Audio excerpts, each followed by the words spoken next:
Hey guys, how's it going? Tactic Ion here, doing another DoorKickers gameplay for you. We are doing the ATeam challenge here on level 18.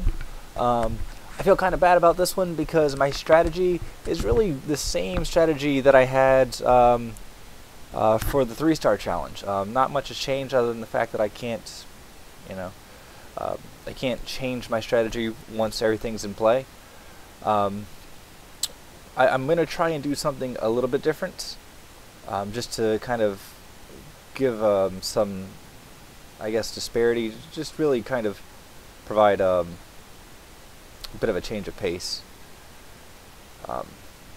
for how things are going to go here. My goal right now is I'm going to bring this guy all the way around here, bring him up and through here. He shouldn't have any problems with any of this stuff. Roger. And, oh, I can't stop him there. Affirmative. There we go. I'm going to bring him right along here. And we're just going to let him post up right here. Roger. So he can pick off guys as they come through. We're going to bring this guy this way as well. Now, I've had this guy go wide and this guy go shallow because he's a little bit slower than him, so this should allow this guy to round the corner first. In case there's somebody here, he can take him out. I want him to peek this room. I'm going to come up here. Now this room is the hardest, simply because normally there's 2 guys in here. So we're going to have him hit this room, and then I kind of want him to sort of take his time. And then we're going to have him come down, and this is the guy I'm going to try and use to get the bomb. Roger. Now these 2 guys, this is where we're going to do something a little bit different. I'm going to have this guy run this way. I want him to check this first room. I don't know if there's going to be anybody in there, but I know I want him to check the second room, and I'm going to have him come up to about... Roger. Trying to figure out exactly how I want to do this, but I'm going to have him come out to here and cover this hallway. And this guy here in the back, I'm going to have him run this route right here. And, oh, I didn't mean him to go in that first room. Alright, I'll fix that in a sec. Roger. Actually, I have to fix it right now, otherwise it's going to mess up everything else. Roger. So, we're going to go ahead and bring him this way. And we're going to have him come through here. And then up. And then he should be good right about there. Now, because of how I'm doing this, once these guys get to their stop spots, I can't use them anymore. Once this guy gets over here to the bomb, he should be good to go. So use that, the guy as the front. We're going to have this guy come up from the back here.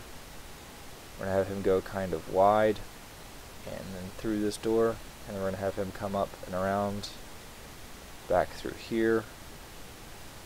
And my goal for this guy is really just to kind of get him set up over here. Roger. I should have this area covered, so I'm really just trying to get him in a spot where he can have line of sight, just really on any of the doors that I need him to have line of sight on.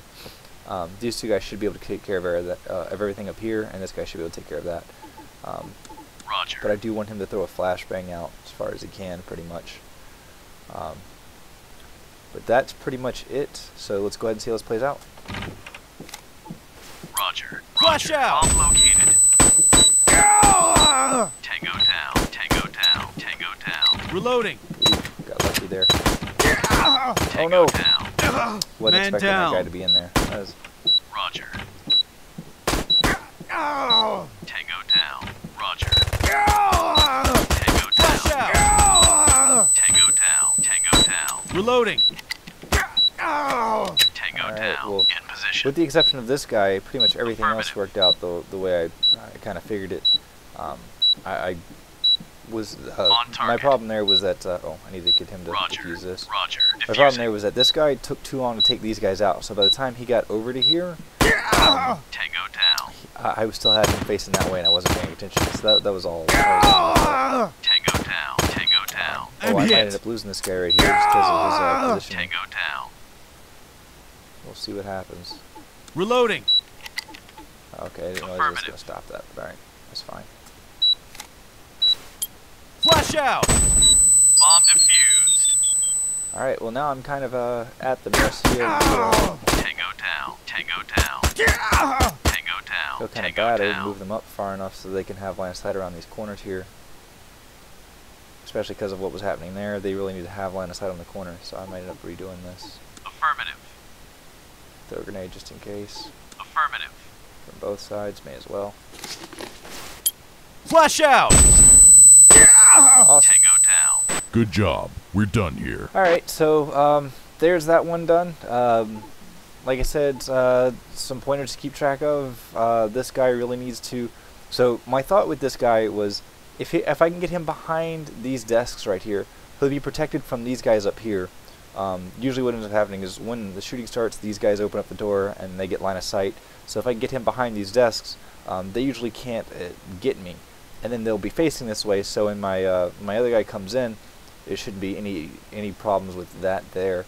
But unfortunately I wasn't paying too much of attention and had him facing the wrong way when he went through this door right here. He does need to be facing. Occasionally, I say occasionally, a lot of the times there's not a guy in here. Usually the guy is over here on this side. And then, yeah, to keep track of this up here, just make sure that you have good line of sight on the inside corners. That was a little bit of a fault on my part. I didn't move them up far enough. I didn't really pay attention to the angles on that. So, plenty of ways to do it better. I would love to see somebody else's take on this level. You can do it faster. You can do it without losing a guy. You know, there's tons of different ways to accomplish this. So show me how to do it better. Thanks.